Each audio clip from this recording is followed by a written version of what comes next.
দিদি, আরে বল তুই। দিদি, আমি আর জয়ের সঙ্গে সংসার করব না। এসব কি কথা বলছিস বোন? তোদের বিয়ে হয়েছে এখনো 6 মাসও হয়নি, আর তার মধ্যে তুই এইসব কথা বলছিস? হ্যাঁ দিদি, ও মাল কেসে দিন রাত অত্যাচার করে, কোনো কাজকর্ম করে না। কি করে করবো ওর সঙ্গে সংসার? দেখ বোন, সংসার করতে গেলে অনেক কিছু হয়, তা বলে তুই সংসার ছেড়ে চলে আসবি? তোর জামাইবাবুকে দেখ, দিন রাত জুয়া পেটে, তবু আমি ওকে নিয়ে সংসার করছি। দেখ দিদি, আমি অনেক সহ্য করেছি, তুই আমাকে আর জোর করিস না। আমি সংসার করব না মানে করব না।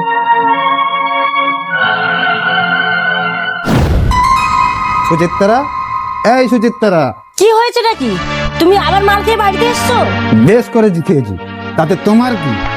তাড়াতাড়ি 500 টাকা দাও, আমি জুয়া খেলায় হেরেছি।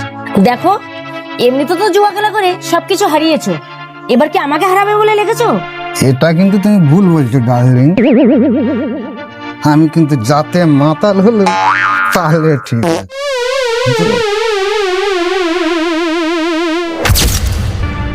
দিদি, যাও, এসব কি শুরু করেছি? এ তো সবে শুরু, এখনো অনেক কিছু দেখার বাকি আছে তোর।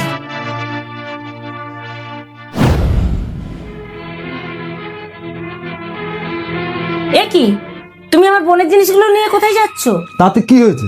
খেলা করে জিতলে নালে একটু বেশি করে বানিয়ে দেবো ওখানে। ছি জামাইবু, লজ্জা করে না ছোট ছেলের জিনিস দিয়ে জুয়া খেলতে? এখন আমি বুঝতে পারছি আমার দিদি কতটা জ্বালা যন্ত্রণা সহ্য করেও তোমাকে নিয়ে সংসার করছে। আর তোমার থেকে তো আমার স্বামী অনেক ভালো, সে একটু মদ খায় কিন্তু জুয়া খেলে না। দিদি, আমার জ্ঞান শিক্ষা হয়ে গেছে রে, আমি আমার সংসারেই ফিরে যাব।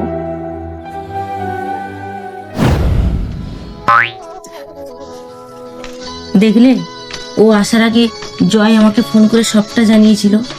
আর তুমি যেভাবে অভিনয়টা করলে, আজ তোমার জন্য আমার বোনটা সংসারে ফিরে গেল।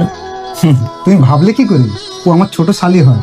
আমি থাকতে থাকতে আমার ছোট শালি সংসার করবে না, তাই কি কোনোদিন হয়?